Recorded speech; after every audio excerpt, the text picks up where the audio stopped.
बिस्मिल्लाहिर्रहमानिर्रहीम। Class second year physics chapter number 18 modern physics. आज का जो हमारा टॉपिक है वो है स्पेशल थ्योरी ऑफ रिलेटिविटी। हम जनरल थ्योरी ऑफ रिलेटिविटी को थोड़ा डिस्कस करेंगे, लेकिन हमारे कोर्स में जनरल थ्योरी ऑफ रिलेटिविटी नहीं है, तो हम फोकस जो है वो स्पेशल थ्योरी ऑफ रिलेटिविटी के ऊपर रखेंगे। ठीक है, थ्योरी ऑफ रिलेटिविटी जो है दो थ्योरीज है बेसिकली। रिलेटिविटी की कितनी थ्योरीज है? दो। एक आपके पास है general theory of relativity,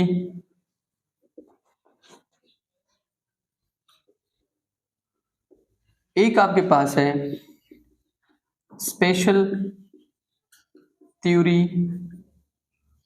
of relativity.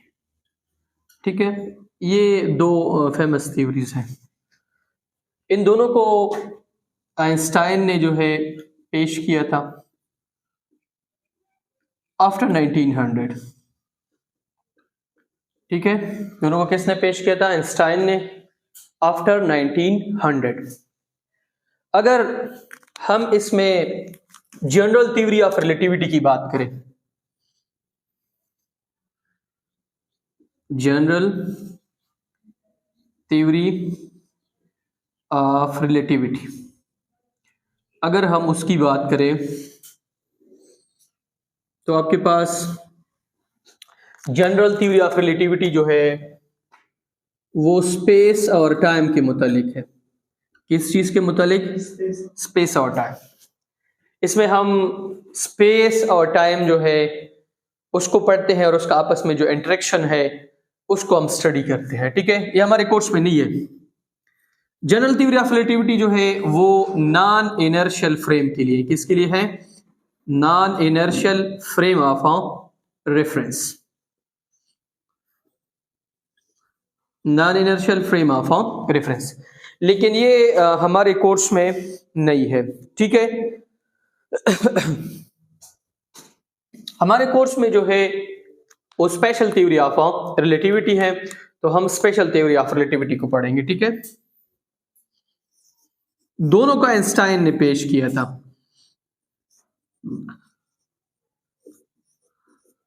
Special theory of relativity, इसको शॉर्ट फॉर्म में STR जो है वो लिखते हैं।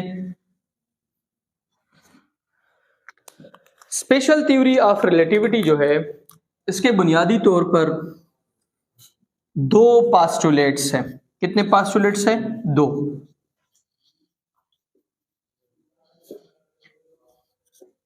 इसका जो पहला पास्टुलेट है वो ये है कि speed of light in vacuum is absolute. Is absolute.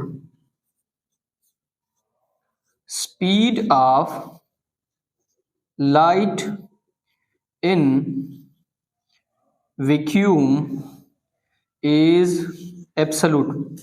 मैंने एब्सोल्यूट और रिलेटिव इससे पहले लेक्चर में आप लोगों को समझाया था कि एब्सोल्यूट का मतलब क्या है? फिक्स्ड और कांस्टेंट। फिक्स्ड और कांस्टेंट, ये किसका मतलब है? एब्सोल्यूट। और स्पेशल थ्योरी ऑफ रिलेटिविटी में एक पॉइंट अपने साथ नोट करें, this is for inertial frame. ये किसके लिए है? इनर्शियल फ्रेम के लिए है। और एब्सोल्यूट का मतलब मैंने भी समझाया था।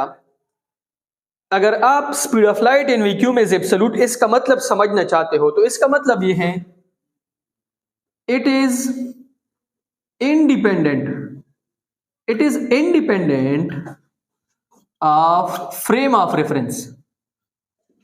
It is independent of frame of reference. अब पहले हम पहले पास्टुलेट जो है उसको एक एग्जांपल के जरिए समझते हैं। सर इधर देखें,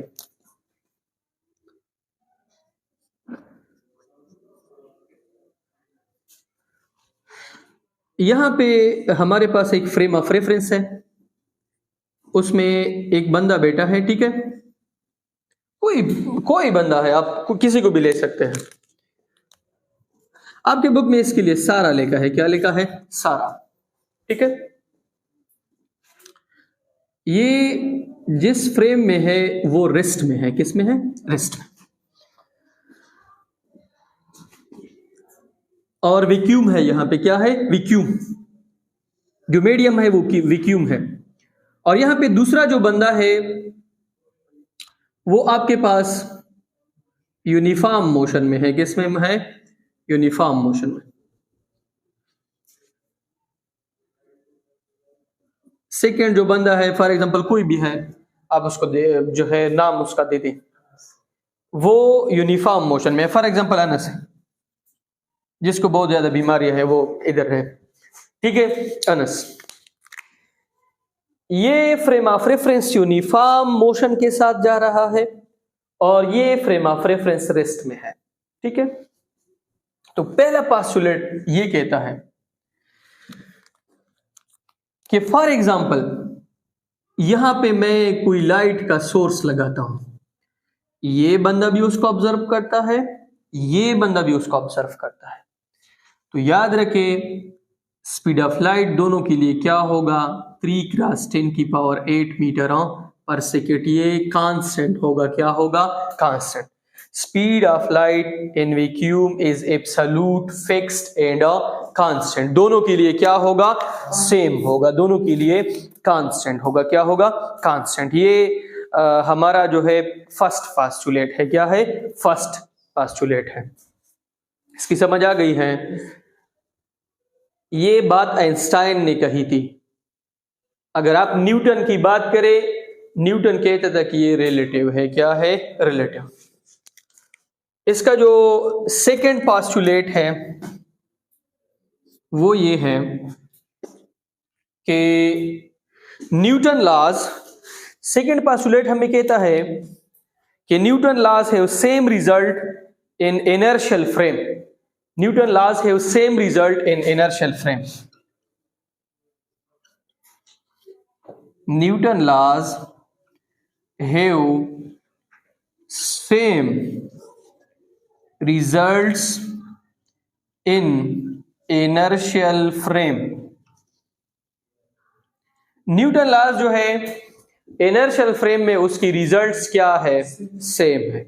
अब इसको समझते हैं कि किस तरह सेम है। इनर्शियल फ्रेम मैंने आप लोगों को बताया था नॉन एक्सेलरेटेड फ्रेम, जिसमें एक्सेलरेशन किस चीज के बराबर हो? 0। और इसका मतलब क्या था? 2 या बड़ी रेस्ट में या बड़ी यूनिफॉर्म मोशन में। अब यहां पे फॉर एग्जांपल एक फ्रेम ऑफ रेफरेंस जो है वो रेस्ट में है, इसमें कोई स्टूडेंट है, और यहां पर एक फ्रेम ऑफ रेफरेंस जो है वो किस में है? यूनिफॉर्म मोशन में। और ये फ्रेम जो है यूनिफॉर्म मोशन में, ठीक है। यहां पे फॉर एग्जांपल मैं किसी ऑब्जेक्ट के ऊपर फोर्स लगाता हूं जिसका मास है 2, इसकी उम्र मैं फोर्स लगाता हूं 4। और यहां पर भी एक ऑब्जेक्ट है जिसका मास 2 है और इसके लिए मैं फोर्स कितना लगाता हूं? 4 न्यूटन। दोनों का रिजल्ट क्या होगा? सेम होगा।